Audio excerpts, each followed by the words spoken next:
Om Sadashiva Samarambam Shankaracharya Madhyamam Asmadacharya Paryantam Vande Guru Param Ishvaro Guratmati Murti Veda Vibhagine Vyomabda Vyapta Dehaya Dakshinamurtaye Namaha Sava Vedanta Sedanta Gocharam Tamagocharam Paramanandam Satguru Pranatosh Maham Om Om Shanti Shanti Shanti Om.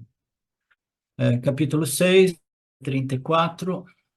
Nós estávamos vendo, depois de termos visto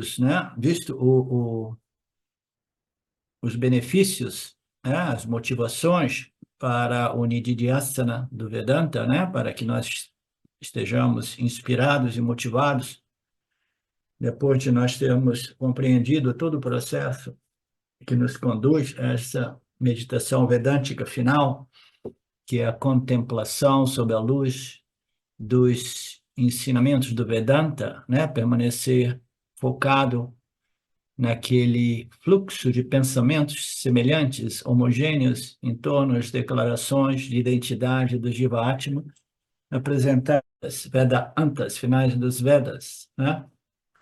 Então, depois de nós termos compreendido tudo isso, aí o Krishna Guru começa a abordar as dificuldades que todo ser humano encontra, né? É natural, é humano, nossas mentes, elas são configuradas, né?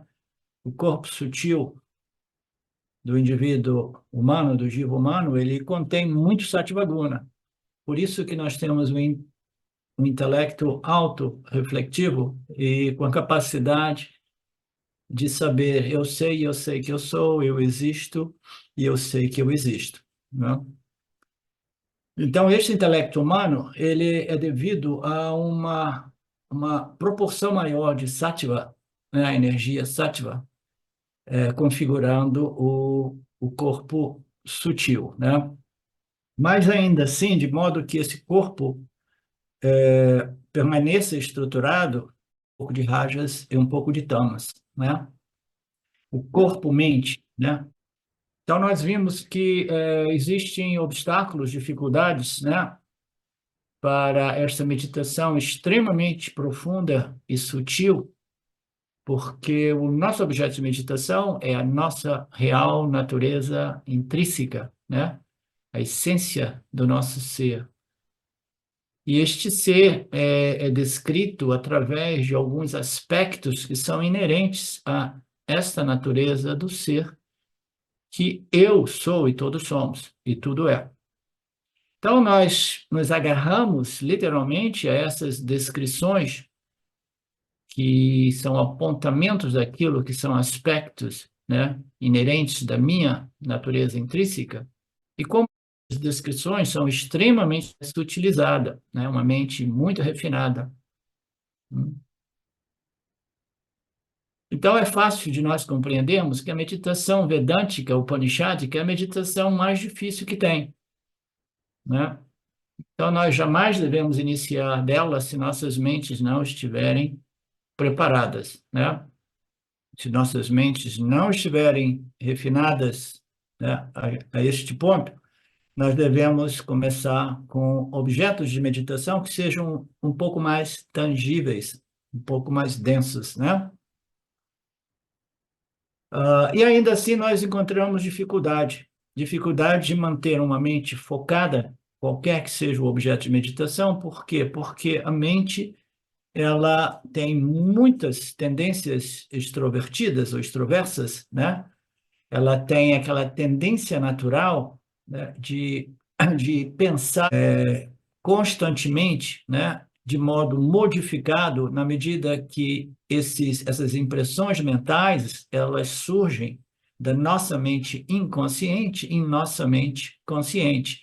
Mente consciente ela vai pensando também através das associações. Você pensa qualquer coisa, a relação do vizinho, aí quando você vê, você já pensa sobre o outro vizinho, aí daqui a pouco você já está pensando na morte do bezerro, e você deveria estar pensando no seu objeto de meditação. Então, essa tendência de vagar, né, de associar, através dessas associações subconscientes, né, o ser humano, Jivatma, precisa de uma vigilância e um esforço enorme para desenvolver uma mente com capacidade de foco. Por quê? Por causa dessa tendência de Rajoguna, essa energia, né, que extroverte uma carga de vasanas, né, vasanas, né, que são impressões mentais, emocionais, né, deixadas no nosso, como memórias sutis, no nosso corpo causal, devido a esta tendência rajásica de querer consumir objetos. Então, se uma mente é muito rajásica, a gente precisa compreender a complexidade de uma mente extremamente dispersa, sem foco, devido a excesso de rajoguna. A gente não consegue dizer para a mente, olha, você para, você pode insistir nisso também, através da força de vontade, você pode suprimir esses pensamentos, mas o trabalho é muito mais profundo do que uma mera supressão, né? Então, nós precisamos compreender o nosso estilo de vida, o modo qual nós desenvolvemos essas tendências rajásicas, nós nos tornamos consumidores de experiências diversas e nós consumimos e queremos experienciar conscientemente ou subconscientemente ou totalmente. Nós ainda acreditamos que a experiência possa nos resolver. Okay? Então, a gente tem que ir no fundo do poço para compreender os mecanismos que me trouxeram a este momento da minha vida, no qual eu não consigo haver foco. São impressões deixadas subconsciente ou causal, devido a uma tendência extrovertida, né, de consumo de experiências na fantasia de que experiências favoráveis possam estabelecer a felicidade permanente, que é o objetivo de todo o ser humano. Vocês acompanham? Então, se a mente é muito rajásica, nós precisamos de muita disciplina, vigilância e força de vontade, mas, acima de tudo, nós precisamos de compreender o iceberg inteiro, né? Porque o tip, né, a pontinha do iceberg, a gente observa, mas abaixo do nível do mar existe, né, a base, né, desta tendência que não me permite o foco para que eu possa completar o meu trabalho espiritual, que indiscutivelmente requer o foco, né? Então, nós vimos que existem alguns obstáculos. O mais comum é o excesso de rajoguna, devido a essa tendência de vidas, né? Essa vassana fundamental por experiência, experiência, experiência, experiência, experiência, né? Que produz uma tendência, uma vassana por mais e mais experiência como meio de me completar, né? De me resolver. Então, todos nós lidamos com essa vassana enorme, né? E nós precisamos compreender esse sistema, vassana, tendências, pensamentos, ações que irão reforçar ou neutralizar, minimizar essas tendências, essas vassanas. Então, a gente tem que ver o quadro completo e começar a neutralizar esta tendência, né, rajásica, que me trouxe nesta posição, através da minha disciplina, da minha força de vontade, mas, acima de tudo, de um estudo profundo para que eu compreenda claramente esses mecanismos da mente subconsciente, de modo que eu possa modificar a direção da minha vida, eu possa redirecionar a minha vida através de quê? Estilo de vida, novos hábitos, né? Etc, etc. Então, nós temos uma mente extremamente rajásica, dispersa, como um dos obstáculos. Uma mente sonolenta, ela é condicionada por tamoguna, tá? o Swami elaborou muitíssimo sobre um outro aspecto que é uma mente paralisada. Uma mente paralisada é uma mente traumatizada, que é ligeiramente diferente de uma mente extremamente tamásica, porque ela simplesmente ela não permanece, né, chapada, digamos assim, né, né, sem conseguir reagir, responder aos estímulos da vida devido a uma condição mental, né, uma condição mental subconscientes que praticamente paralisam a mente. Pessoas que sofrem de doenças psíquicas, como o meu irmão, que acabou falecendo, né, dessa doença, né, falecendo de todos os medicamentos que provocaram um, como é que chama? Heart attack, né? Um ataque, né? Esqueci a expressão em português. Um infarto. Mas as pessoas que sofrem, né, de paranoia, síndrome de perseguição, eles têm essa tendência de uma mente, né, oscilando entre totalmente agitada a momentos em qual a mente é morta, é paralisada. Eu acompanhei o meu irmão antes dele deixar o corpo. Então, esses são casos extremos que, naturalmente, né, e indiscutivelmente, é um obstáculo enorme, né? E o outro obstáculo que ele é seduzido, né, por um outro objeto de experiência, que é a experiência do silêncio profundo, da bem-aventurança profunda, né? Então, é o que nós chamamos da pessoa que, no finalmente contemplativa, satívica, mas atolada na experiência de bem-aventurança, né? Esse outro problema, esse quarto obstáculo é uma mente extremamente contemplativa, satívica, mas que confundiu a bem-aventurança e o silêncio, que é um reflexo que ocorre numa mente satívica, com o ser que ele está buscando, né? Ele sobrepôs uma experiência extremamente sutil naquilo que é a consciência, a sua própria existência, que é a busca, né? O Vedanta é uma busca pela identidade real. Vedanta nos diz que a única solução é compreender o que você é realmente. A busca não pode ser por nenhuma experiência, porque toda experiência, por natureza, tem um início, meio, um fim. Você está buscando aquilo que é eterno, você está buscando o seu espírito, a sua real identidade, e isso só pode ser obtido através da compreensão, porque você é, tudo é e todos somos este espírito, esta consciência e existência de natureza infinita, né? Então, o indivíduo está buscando, aí ele encontra esse estado mental de grande bem-aventurança, de cheguei na minha destinação. Mas qual é o critério para a gente descartar aquilo como o não ser, como o anátema? É porque aparece e desaparece. Tudo que aparece e desaparece não é realidade. Realidade é aquilo que está sempre, sempre, somente sempre presente, sem jamais se modificar, né? Totalmente livre do espaço, do tempo e de qualquer que seja a mudança.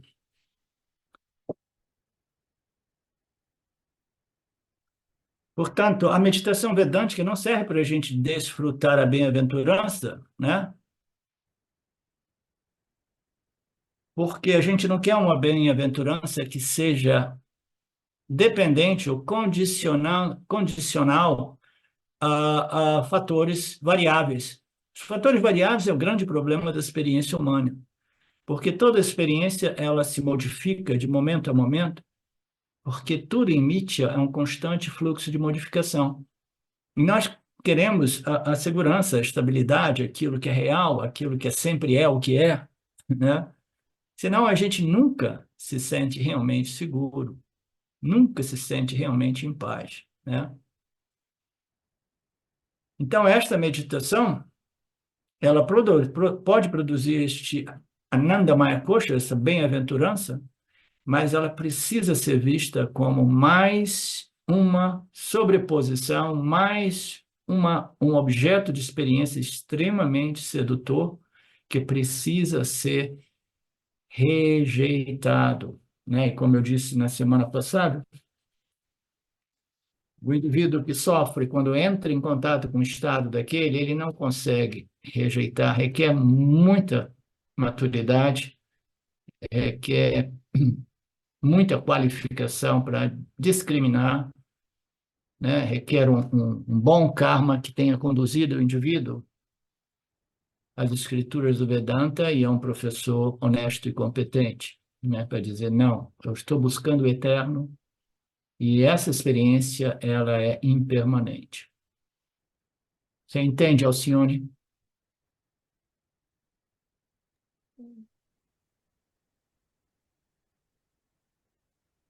Então, depois de nós termos visto todos esses obstáculos, né, nós concluímos que até mesmo, né, o excesso de Sattva-guna se torna um problema.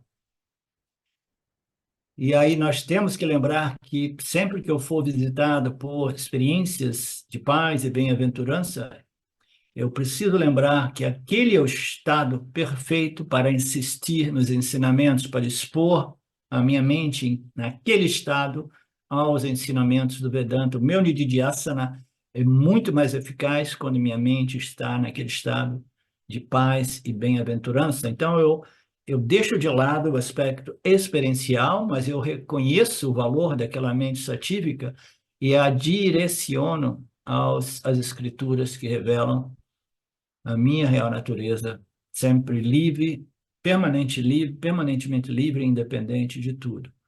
Eu sou Ananda. E esta é uma meditação que precisa permear as nossas interações no dia a dia. O próprio Gaudapada diz que no sono deve ser combatido por 2 métodos, etc, etc. Nós vimos tudo isso. Então, nós já vimos tudo isso, sim, né? Nós vimos os obstáculos e nós vimos sugestões a respeito do remédio, da solução para tudo isso, né? Eu abordei na introdução hoje a solução a respeito do problema mais comum, que é uma mente rajásica, extrovertida, né? Que é como um macaquinho pulando de galho em galho, ou uma criança que se distrai a cada momento, né? Através da percepção dos objetos do mundo, né? Então, esta mente dispersa é a mente mais comumente problemática, e a solução, o remédio eu apresentei, que requer, né, uma análise muito profunda e uma reorganização de nossas vidas, de modo que nós possamos iniciar o processo de cultivar, desenvolver e manter vasanas de estilo satívico, né? Vasanas contemplativas, vasanas espirituais vedânticas, vasanas que valorizam esta contemplação sob a luz dos ensinamentos dos Upanishads, porque se trata de uma mente que compreendeu o valor do autoconhecimento. Poucas mentes compreendem o valor do autoconhecimento, 99,9999% das pessoas que se dizem espirituais compreendem o valor de uma boa experiência mística, uma boa experiência espiritual. Raros são os indivíduos que compreendem o valor do autoconhecimento. A menos que isso esteja claro, fica difícil nós rejeitarmos o Anandamaya Kosha, né? Então, nós precisamos de compreender todo o processo que nos trouxe até hoje, com essa tendência, né, dispersa, sem foco, e começar a reorganizar nossas vidas e começar a restabelecer, né, essas tendências na minha mente subconsciente que venham a substituir as vasanas que ainda residem lá, que foram desenvolvidos através dessa ignorância cósmica que me diz que a experiência do mundo é onde eu posso me completar, né? Então, é um trabalho profundo. Naturalmente, a disciplina e a força de vontade é parte deste processo.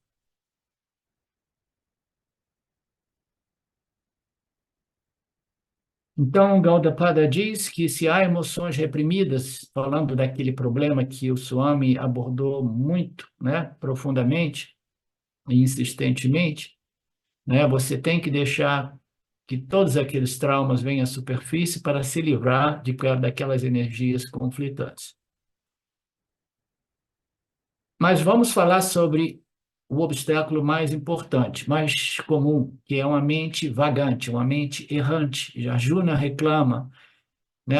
A Juna, depois de ouvir todos esses ensinamentos a respeito desses obstáculos, né? Ele aproveita para dar uma chorada, né? Ele falou assim, eu já notei, né? Eu compreendo tudo que você está dizendo, na hora que você me ensina, eu consigo captar, eu consigo até mesmo reter, permanecer no ensinamento, né? Que me diz que eu sou o Atma e que o mundo é o Anatma, o corpo pertence ao mundo, todos os ensinamentos, eu lembro, ok? E ele disse que tudo bem, né? Mas o meu problema, deixa eu ver se é isso que ele vai dizer mesmo.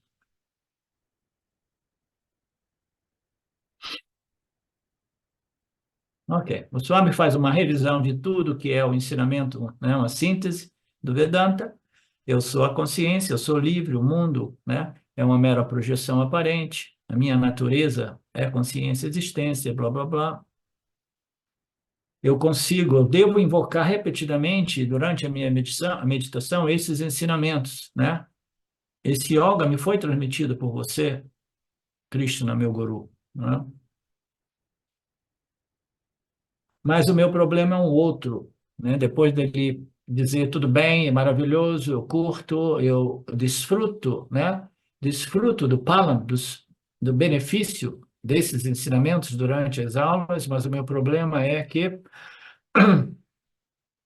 esses ensinamentos não são permanentes e constantes. Eu sou capaz de receber, a recepção minha é boa, a compreensão é boa, mas eu não sou capaz de reter este ensinamento. Ele diz: eu sou capaz de compreender porque eu tenho um intelecto razoavelmente bom. Você não precisa de um intelecto brilhante, na verdade, os seres humanos, a grande maioria dos gênios, né, em termos de coeficiente de inteligência, né, eles não são pessoas interessadas no autoconhecimento, né? Então, para você obter o autoconhecimento, você não precisa ser um gênio, muito embora ser um gênio só facilitaria este processo. Você precisa de ter um intelecto razoavelmente claro e puro, né? Eu recebo bem essa sabedoria, mas eu não consigo reter esta sabedoria. Ela não permanece em minha mente. A recepção está presente, mas a retenção é o meu ponto fraco. Quem é que se identifica com isso? Todos, né? A retenção é o problema. E a retenção requer, né, uma análise ainda mais profunda que muito frequentemente eu apresento para vocês, é que a mente consciente é o primeiro estágio, né, do nosso trabalho, do nosso processo. É purificar a mente consciente, né, nutri-la com noções e conceitos que são em harmonia com a minha real natureza, identidade, sempre livre, cheia e completa, né? Mas ainda assim eu não tenho acesso à minha mente inconsciente. E eu tenho um monte de noções conflitantes, né? A minha real natureza que reside na minha mente inconsciente, né? Então, para que nós possamos reter tudo isso em palavras simples, a gente tem que compreender a mente como um todo, né? A base do iceberg e a pontinha do iceberg. Mente subconsciente, a mente inconsciente, o porão profundo da mente, e a mente consciente. A gente trabalha com a mente consciente, a gente não pode abordar a mente inconsciente diretamente, mas a gente pode inferir o conteúdo da nossa mente inconsciente através das tendências que se manifestam como pensamentos conflitantes a esses ensinamentos dos Upanishads. Então, a mente inconsciente ela só pode ser inferida. tá? E ela é um obstáculo porque ela foi desenvolvida com base a esta ignorância cósmica universal. Eu sou corpo-mente e eu preciso de experiências que possam me completar. A ignorância a respeito da minha natureza, sempre plena e completa e livre e independente, produz a noção equivocada de que eu sou corpo-mente e eu preciso de uma experiência que venha a me completar, né? Então, nós precisamos, sim, de compreender este mecanismo e a única solução, uma vez compreendido, é que eu devo trabalhar na minha mente consciente, expondo a minha mente consciente a esses ensinamentos que revelam a minha real natureza, mas, ao mesmo tempo, agora que eu compreendi o mecanismo, eu tenho que ficar produzindo, né, tendências, né, que venham a substituir aquelas tendências, né, entre aspas, vasanas, que residem na minha mente inconsciente. Então, é um processo, em palavras mais simples, Alcione, é um processo de reprogramação da nossa mente inconsciente, né? Naturalmente, esse processo de reprogramação da nossa mente subconsciente e inconsciente não é algo que ocorre da noite para o dia.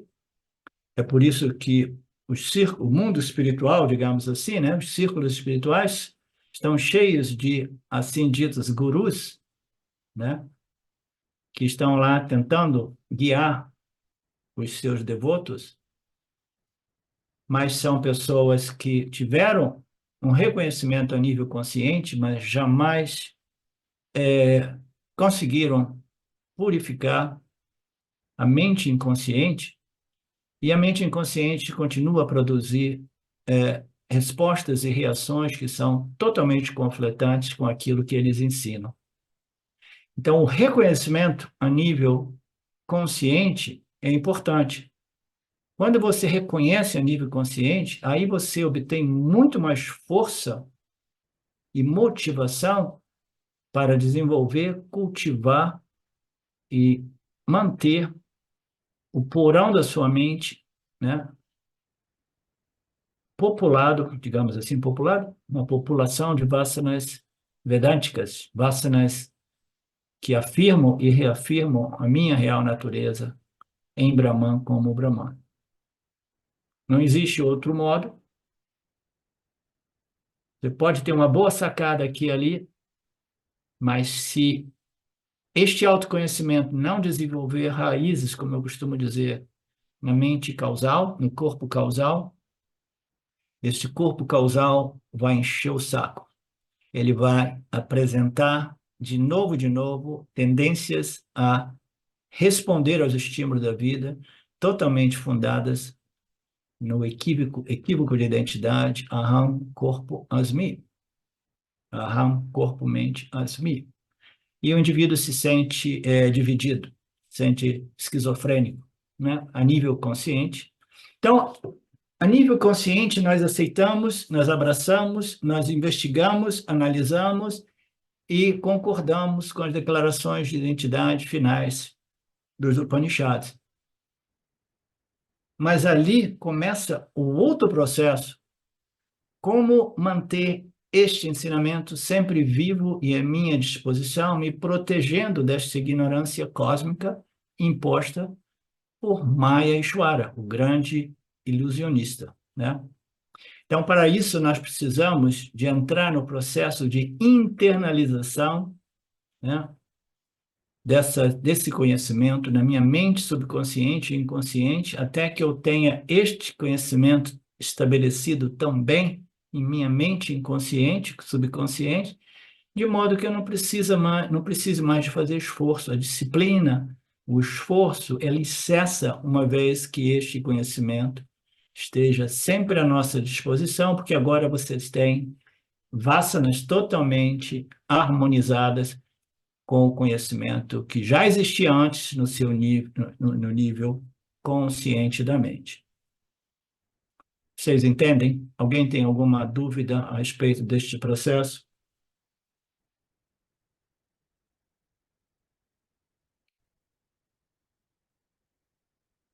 Não existe atalho no mundo, né, neste processo de elevação espiritual. Não é fácil. Talvez em outras partes do universo existam planetas e seres cujas mentes, né, são mais propensas a reconhecer a natureza de todos e de todos, como substrato do inteiro cosmos, né? Mas sabemos que neste planeta é difícil, né? A ignorância aqui é muito densa, muito dominante. Vocês concordam ou não? Então, há quem diga, tudo bem, eu quero me transferir para um outro planeta. Aí, frequentemente, eu digo, se nós nascemos aqui, é porque este planeta era o melhor para nós. O inteiro universo é projetado e sustentado por essa inteligência suprema que é totalmente baseada na meritocracia. Nós sempre obtemos o que nós merecemos. E eu costumo dizer frequentemente, cada devoto obtém o guru que ele merece, até que o devoto chegue às escrituras dos Upanishads. E não só na escritura dos Upanishads, mas expostas por um guru, um professor de Vedanta honesto e competente e tradicional, porque é cheio de gente aí que são, né, pseudo-professores de Vedanta. Portanto, dividimos os alunos em três tipos, né? Aquele que tem uma ótima recepção e tem uma ótima retenção, então ele tem uma imunidade contra os momentos os quais a mente responde, né, violentamente para as adversidades do campo. Ele tem uma certa capacidade de equilíbrio, de resistência às crises e os choques da vida. Ele tem aquele airbag, aquele amortecedor que é a promessa do Vedanta, né, nas palavras do Swami Paramarthananda. Porque ele tem uma ótima recepção e uma ótima assimilação, internalização e retenção dos equipamentos. Significa que a sua ignorância, ela não era uma ignorância, né, densamente dominante no seu corpo causal, tá? O outro extremo é uma pessoa que não tem nem recepção, nem retenção, né? Então, uma pessoa que não tem nem recepção, nem retenção, ela não é capaz de receber esses ensinamentos do Vedanta. Então, quando nós, professores honestos do Vedanta, entramos em contato com pessoas com, com esse tipo de carência de qualificação, nós precisamos enfatizar o Karma Yoga. Karma Yoga, Karma Yoga, Karma Yoga é uma ciência linda, maravilhosa, que irá converter gradualmente, né, Rajoguna em Sattvaguna. Vai converter Tamoguna em Rajoguna, Rajoguna em Sattvaguna. As conversões são sempre assim, né? Ela não está pronta para o autoconhecimento, mas ela está genuinamente e honestamente pronta para desenvolver as qualificações necessárias para o autoconhecimento. E no meio, entre esses três tipos de discípulos, fica a maioria de nós, né? Aquele que tem uma boa recepção, mas não consegue reter o ensinamento.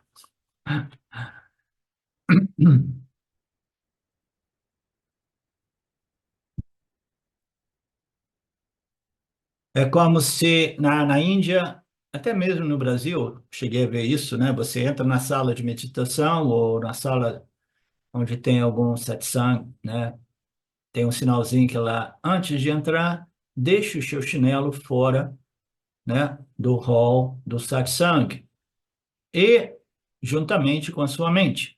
Então, você deixa, né, o chinelo e a mente quer dizer as suas noções, os seus condicionamentos, né, espirituais. Né? Aí o Swami apresenta esta analogia, dizendo, no momento que você vai sair da sala de satsang, você coloca o seu chinelo de volta, então a sua mente volta como antes, né? As suas vasanas, tendências, hábitos de pensar, hábitos de personalidade, de atitudes, né? Ele irá dominar a sua mente novamente. O seu pequeno eu, o ego, supera a sua real natureza como Brahma. Aí o Arjuna diz, eu sou essa categoria do meio, o meu problema é esse. Eu não retenho os ensinamentos. Então, Arjuna, ele reconheceu transparentemente, né, honestamente, este problema, né, a inquietação mental, emocional, e ele abriu para todos nós e nos deu a oportunidade que o Krishna Guru, né, pudesse expor mais orientações, né? Então, nós temos o problema de laya, sonolência, a savada, né, excesso de sattvaguna, e o problema de quase todos nós é o kankalattvam, que é a inquietação derivada de muito rajoguna, pradhanatvam, predominância de rajoguna na mente humana. Portanto, o problema de Arjuna não é excesso de tamoguna, não é excesso de sattvaguna, ele está sofrendo de excesso de rajoguna, né? E o Krishna Guru responde a partir do próximo verso. Ele elabora mais claramente essa resposta a Arjuna. Arjuna primeiro apresenta claramente a questão dele: ó Krishna, a minha mente é realmente inconstante, turbulenta, poderosamente dispersiva. A contenção, a retenção do ensinamento eu considero quase impossível, pois a mente, os pensamentos da mente, eles voam exatamente como voa o vento. Então, ele fez uma analogia bacana, dizendo que os pensamentos que me visitam, né, constantemente, elas são como o vento, eles não param, né? É um pensamento depois do outro que dá um chega para lá nos pensamentos referentes à sua exposição, à exposição da realidade, né? Então, ele diz claramente isso. O meu problema é a hiperatividade, e ele é tão intenso, e é uma regra geral na vida de quase todo ser humano. Ela vaga, ela é inconstante, em constante turbulência. E aí o Swami aborda um outro problema, é quando a mente aqui precisa ser compreendida, a mente é uma das funções daquilo que às vezes nós chamamos como a mente em sua totalidade, ou o corpo sutil. O corpo sutil é um aparato refletor que produz a mente, produz a senciência do jiva, né? E este jiva senciente, ele tem diversos centros, né? Entre eles, o intelecto, entre eles, os pensamentos que ocorrem, né? Sempre que nós contatamos o campo das experiências, o campo das interações, mas os pensamentos não se limitam às nossas interações com o campo. Eles aparecem da mente subconsciente, porque eles deixam impressões na mente inconsciente, no corpo causal, né? Então, essa mente inconstante e turbulenta, ela faz de modo que o nosso intelecto, por exemplo, se torne o quê? Quando a mente ela fica pulando, né, de pensamento a pensamentos, e os pensamentos eles voam como vento, como é que eu consigo manter a minha faculdade de discriminação quando a mente está totalmente assim? Então, aqui o Swami começa a abordar um problema da mente como um órgão bem integrado, e integrado até mesmo com o corpo físico. Se a mente está assim, ela irá abalar e afetar negativamente todas as outras funções do corpo sutil e as funções prânicas e as funções físicas, os órgãos físicos. Tudo vai ser afetado porque o corpo-mente complexo é um organismo totalmente integrado, né? A mente é o nosso instrumento primário que nos permite experienciar a vida, o mundo e extrair conhecimento através dessas experiências. Se essa mente estiver sempre assim, devido a excesso de Rajoguna, todas as funções do corpo-mente serão afetadas. A memória vai ficar, né, afetada, o intelecto vai ficar afetado, né? Os pranas vão ficar aflitos, né? A respiração vai ficar ofegante, né? O corpo físico vai ficar agitado. Você já viu essas pessoas que elas são tão rajásicas, a mente está sempre a 1000 por hora, que a perna não para de balançar, né? E tem aquelas que a língua não para também de falar, né? Que é uma forma de descarregar essas energias, né? Que foram suprimidas, né?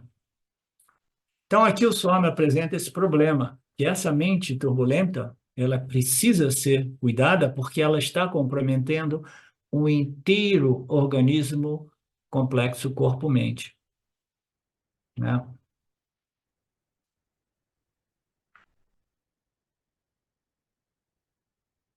Aí o Swami faz uma analogia aqui que não é relevante para nós, porque é algo inerente à cultura védica, hindu, mas o que é importante compreender é que esta agitação da mente é como se fosse uma vara que agita, agita, agita, agita o leite, nos tempos antigos, né, na Índia, para fazer a coalhada, né? Quando você bate, bate, bate, bate, né? Quando a mente está turbulenta, ela se exprime de tal modo, né, externamente, que ela irá produzir o comprometimento do nosso inteiro sistema, a inconstância emocional, a ineficiência intelectual, né? A dificuldade de expressão verbal clara, né? A agitação a nível energético, né? As doenças psicossomáticas que irão chegar no corpo físico. Então, é um problema sério, uma mente que foi condicionada por uma vida, né, tendenciosamente, extremamente rajásica, que perdeu a habilidade, capacidade de permanecer focada, né, num determinado objeto de conhecimento, né? A gente vai ver que o foco é algo que todos nós conhecemos. No final das contas, o Vedanta gira, gira, gira, gira, gira, sempre ele volta para o X da questão, que é tudo uma questão de ignorância e conhecimento, né? A mente tem todas essas tendências que acabam comprometendo, né, o inteiro sistema por causa dessa ignorância fundamental que extroverte a mente em direção a objetos de experiências que irão causar desejos, aversões, apegos, dependências e a problemática psicológica humana que eu gosto de resumir como sofrimento psicológico humano. Então, o inteiro sistema está perturbado. Tem pessoas que comem muito, falam muito, tem pessoas que usam a boca, né, tanto para falar como para comer. Por isso que você às vezes vê pessoas falando sozinho. O ponto aqui é compreender que todo o nosso sistema é comprometido devido a essa tendência extrovertida de uma mente vagante que foi iniciada sem início, né, por esta ignorância cósmica que se manifesta como avidya no intelecto humano e que faz com que o indivíduo, cegamente, movido por ignorância, corra atrás das experiências do mundo como meio de se resolver. Ela perde concentração, ela perde capacidade de discriminação, ela vai perdendo todas as qualidades inerentes a um corpo-mente saudável. Você anda para cima e para baixo porque quando a mente está muito ativa, o corpo fica ativo. Aquelas pessoas, quando estão muito agitadas, elas ficam caminhando de um lado para o outro, né? Então, esta perturbação transbordou para o nível físico, né? Você está seguindo, Felipe? Ou está transbordando aí? Se estiver transbordando, tudo bem.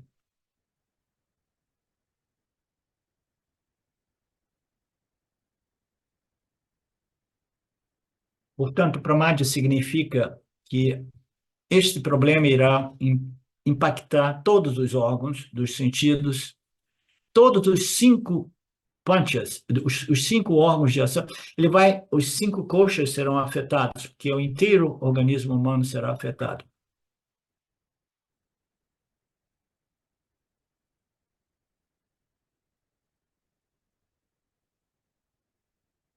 Aí ele fala sobre uma outra preocupação, outra problemática humana, uma mente agitada,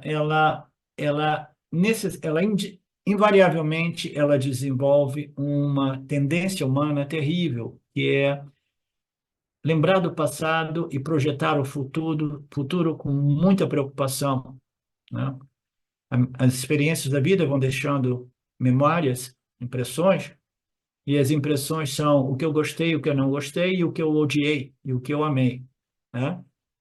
Então, a mente ela fica oscilando, essa é uma outra problemática da mente humana, ela fica oscilando de novo, buscando os arquivos do passado para ver as experiências que me produziram um pouco de satisfação, paz e felicidade, e, ao mesmo tempo, buscando os outros arquivos das experiências terríveis, né, que me causaram muita dor.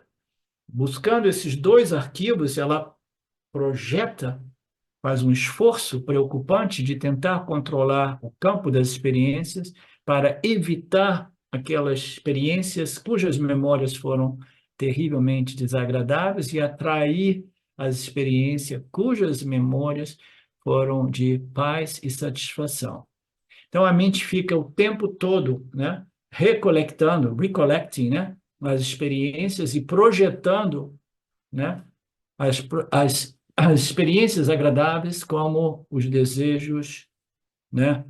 Os desejos, objetos de desejo para o futuro, né? Então, uma mente preocupante é uma mente, naturalmente, poderosa, né? Quem é que já experimentou uma mente extremamente preocupante, extremamente preocupante? Você fala para ela, para de se preocupar, a gente já analisou a situação, a gente já viu que a situação é feia, a gente já adotou algumas medidas, né, para atenuar ou melhorar ou mudar o curso, né, desses acontecimentos. Agora desliga, nega, para de se preocupar, né? A mente não para de se preocupar. Por quê? A mente se tornou o mestre e nós nos tornamos os servos da mente, né? Então, tudo isso é parte, né, deste processo através do qual a mente se torna incontrolável e ela acaba se tornando mestre daquilo que é o Jiva Atma, né?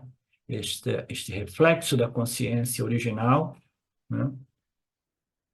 Então, o meu intelecto se torna o que impotente diante das demandas desta mente, diante das preocupações, diante dos medos e desejos desta mente.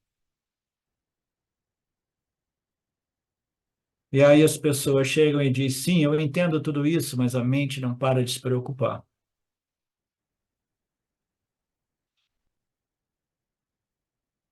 Então, o que há de errado? Então, portanto, Ah, essa mente poderosa, ela destruiu a minha sabedoria, o meu intelecto, né? Ela é tão forte e firme e ela produz somente preocupação e ansiedade. A gente vai dar uma pausa aqui, mas ninguém precisa se tornar pessimista, porque nós somos vedantinos. Vedanta Brasil é um grupo de pessoas de conhecimento mais avançado e nós sabemos como lidar com a mente e obter a maestria sobre, né, sobre essas tendências ignorantes da mente, tá? Então a gente volta em 10. Om Purnamada Purnamidam Purnamudachyate Purnasya Purnamadaya Purnamevavashishate. Om Shanti Shanti Shanti Om. Namastê.